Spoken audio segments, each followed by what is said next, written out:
Mr. Mayor, I want to talk a little bit about the state's response to the pandemic. Is Governor Baker wrong to move the state quicker than Somerville towards normal? I mean, as you pointed out, there's a lot of communities around you that have different rules and also have different numbers.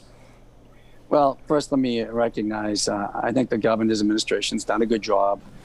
They've done really good things around reopening.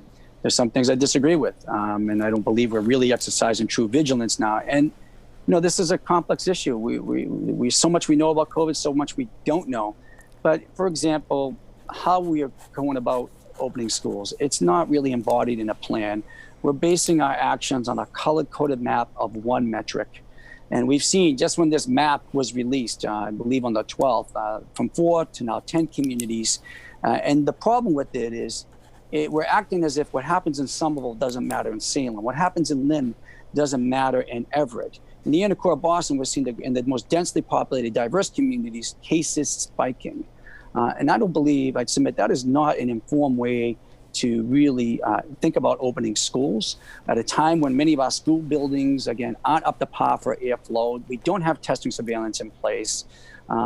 So again, and then some of these activities in phase 3 are really questionable. Again, they pose a high risk of transmission of the virus, like casinos. I mean, is that what we're doing all this for? What we sacrifice for? To open activities like casinos? Or is it to try to get our kids back to school and truly bolster our economy? Your family owns a bit of real estate in Somerville. And what has been your policy toward tenants who can't make their rent?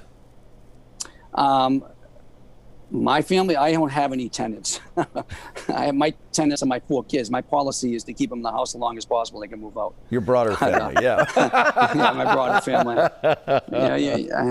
If you want to ask me about their concern about people losing their home, I mean, remove their apartment, you know, my community and my administration been out front advocating that we should continue rental assistance and we should have mortgage forbearance and we should keep the moratorium in place. What we can't have, especially in a pandemic, is people losing their homes and being scattered about and homeless at a time when people are just trying to survive when our economy is tanking. So I applaud the administration's efforts thus far to support that of the legislature and activists and advocates around the Commonwealth. We need to make sure we double down on that. Before you go, I have to ask you, you know, you have looked at other political offices in the past. Are you still interested in a post-mayoral career? I have no idea about post-mayoral. Admittedly, I didn't have a post-pandemic response plan on my desk, and never in my wildest dreams, even though as a mayor, you know, what I love about this job is you're close to everything. You can touch, feel, and see the emotions of your community. Everything is very tangible, but also is the pain and trauma of what's happening right now to us, to the residents of my community. Right Small now, businesses, are you planning, you know.